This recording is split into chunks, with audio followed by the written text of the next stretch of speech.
Hi, and welcome to another episode of the Spurs Fan Cave podcast. I'm your host, Joe Garcia. I'm joined by my special Spurs brother all the way from Corpus Christi, Texas, Thomas the Spurs Dude Vega. What's up, Oh, everybody? Go Spurs, go! sporting the shades, man. Hey, you know what? Just because you did it, I think I'm going to do mine too, man. Hold on a minute. All right. Hold on, people. I'm going to have to change my shades. Have to switch from my regular spectacles to Spurs mode. Spursticles. So, yeah. We're gonna go ahead and have another discussion. We're gonna be talking about Dany Green and some of the rumors that have been going around about Dany Green. As of late, Thomas and I know that the Mavs, Kings, and Cavaliers are all interested in Dany Green's services as of late. So I'm gonna go ahead and let you iterate on that comment right there, and you go ahead and let us know what you think, Thomas. Well, there's been a lot of interest with Dany Green, particularly with the Sacramento Kings, the Cleveland Cavaliers, and the Dallas Mavericks. Now, it's not surprising because, especially from the Mavericks part, they're always trying to get players from the Spurs. As we talked about before, they like to get their leftover players, it seems like. And Dany Green, the reason why he's drawing interest is because of the things that he does on the floor, the things that he does on the court, especially his defense. I think more teams are looking more at his defense more so than they're looking at his shooting. And because the reason why I say this is because there's a lot of players in the NBA that shoot the three ball pretty well. And obviously when Dany Green does catch fire, he can make these shots. He's on fire. The one thing about Dany Green is that I always thought that he should pump fake more and drive to the basket, only because being that the three-point shooter that he is, when you're a consistent shooter and guys are going to try to step up to you and contest your shot. But those are the best opportunities to throw pump fakes and just drive in and get, an and one, get 3 points the old-fashioned way. A lot of times players will just try to chunk up a three, but if you have a guy running at you, hey, throw a pump fake, drive in, create contact, and get an and one. And I just feel that Dany Green should do that more often. And also, I think his dribbling just has to improve because for some reason, when he dribbles, he looks kind of stiff. Like, I don't know if you noticed it, but it's like he's dribbling like it's too stiff. Like, I don't know if that's just the way he is, or I guess because he was just a spot-up shooter for North Carolina, maybe he adapted to that, particular style of play. But I would rather, I kind of want to hope to see that he improved in that, category dribbling-wise, only because I think he could do more. Now, on the defensive end, he blocks shots. He can chase down someone and time it right, get a block. He can get steals when he's reading the passing lanes, well. And he's shown that, yeah, he can make shots. And then there's times where he hits a shooting slump or he'll go cold for a couple of games. And then sometimes you wonder, well, if he's not making shots, he's not really helping out the Spurs. But when he's making them, he's definitely helping them out. I don't really consider Dany Green a max player. Only because he's kind of like a one-trick pony right now. He's known for the three, but he also has his defensive prowess. You got to give him that. But he's not that all-around player. He's not that all-around player. That's the thing. He's not like Monty Ginobili when Monty was in his prime. He could create his own shot. He could create his own plays. Dany Green's just not that type of player. He was, he came into the league as a spot-up shooter, and he's, he really hasn't, I guess, improved as much. He does have flashes. You got to give him props. Sometimes he does have flashes. He can drive to the basket on occasion, and he'll make a layup or he'll do a little fake once in a while, and he'll do a quick drive to the basket and do a little pop shot, and he'll go in. But that's something that he needs to add to his arsenal. Yeah, but he needs to add that to his arsenal, so he can broaden his skill Yeah, set. You know. yeah. That's I think that's the one thing that if he worked on, he would improve on as a player, just all around. Because you want to be good at different things. You don't want to just be good at one thing. Because once you're good at one thing, other players they realize, hey, this guy can shoot threes. He likes to shoot them from right here. We just get him off his sweet spot. Now he can't make them anymore, and that's the thing. Even we saw that Matty Dellavedova when he would get on Curry, he was almost like a pest to him. So he was making him miss shots. He's getting Curry out of his rhythm, and it Kind of like a wasn't Bruce until Bowen, like a Bruce Bowen used to. yeah, sort of like the way he got under people's skin, and Hmm. it can happen to the best of scorers. Yeah. That happened to Curry. Curry didn't even play the best series in all the playoffs in the finals.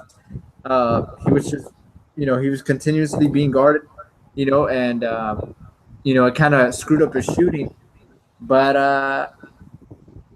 so if that can happen to Stephen Curry, that can happen to anybody. Yeah. Because skilled players and still to be affected in that way. But that just shows that yes, you have to improve your game Yeah. overall. And I just feel that I think Danny Green still needs improvement, even with just his dribbling. He needs to improve on that because the stiff dribbling is not going to work in the NBA. It's a fast-paced game, and if you have a stiff dribble, you're going to get ripped every time. Yeah, it's just something that he's not comfortable with. I really think that's what it boils down to. He's not used to having the Yeah, ball in his hands and distributing it. He's used to actually catching it, getting into his shot, yeah, taking it. He doesn't have that. He's not a point guard, like a Tony Parker or Patty Mills, Corey Joseph. They have that Mhm. skill set. Unfortunately, Danny Green, he's not that. He is a great shooter in I his own wish. right. I wish he was more like a Rip Hamilton player. Like Rip Hamilton when he played with the Pistons in '05. That guy would run around screens. He would come off a screen He and never hit got a tired. jumper. Yeah, like he had a lot of energy. I wish Yeah. Danny Green was more like that because if the Spurs can find a player similar to what Rip Hamilton used to play like for the Pistons in '05, that'll be a great replacement for even Manu Ginobili. True enough. But like all these teams, the Mavs, the Kings, the Cavaliers. I know I'm kind of scared that Danny Green would actually wind up in a Cleveland Cavaliers uniform next year, only because he is good friends with LeBron. You know, they do Yeah, keep in and touch. yeah, he was a part of that '07 team as well. People forget about that. Yeah, he did. He started with the Cavs. He was on the Yeah, Cavs team before he came over and played with the Spurs. So yeah. him and LeBron are good teammates.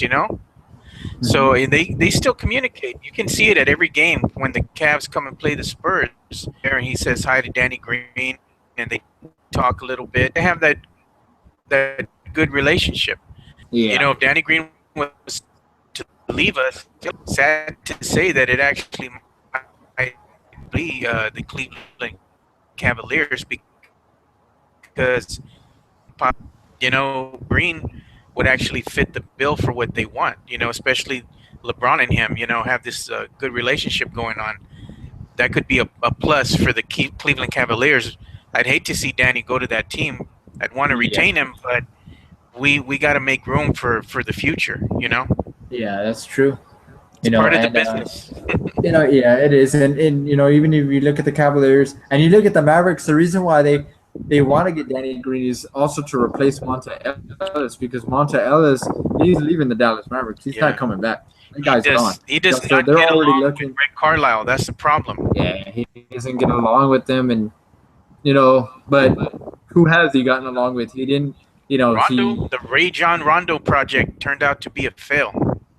yeah, and that's something that they should have never traded for in the first place. They should have just left Rondo. Now, of course, Rondo wanted to leave, but at the same time, put him on a team that he wants to play for, not a team that's the Mavericks. Please, I'd rather go play in traffic. True enough. The problem with Rajon Rondo and the Dallas Mavericks is that relationship could have flourished. Where the real reason that it didn't is that Rajon Rondo, point, he doesn't take a lot of shots. And he have a Mhm. great shot distributor. He sees the game. He has that vision. He has that court vision. He's always trying to get his teammates Yeah. involved. And the problem is when you have that type of point guard that's a true point guard, he doesn't like to be told what to do out there on the court. Yeah. You know, you're just Yep. gonna you put the ball in my hands and I'll distribute the ball. Rick Carlisle wants to control It every was- aspect of the game, Yeah. and that's where they That's what butted it is. heads. You know, Yep. Rajon Rondo would say, "Why do you want me to run this play? Because it's not going to get us anywhere." But you got to respect your coach. Yeah. I mean, so that's why they didn't get along. That whole project fell apart real quick. Same thing with Monte Ellis. Doesn't get along with the coach. I think at some juncture, Rick Carlisle is going to be let go. If it doesn't happen this next season, I'd be surprised. Yeah. Oh, I know. Yeah. Yeah, but I mean, the Spurs have put a lot of investment into Danny Green. It'd be sad for them to let him go. Don't want to see him with the Mavs, especially. But hopefully we can work out something, some type of deal where we can get him to stay, maybe for less money, with the promise of playing for a championship. Another run at the title. A sixth True. ring. Yep.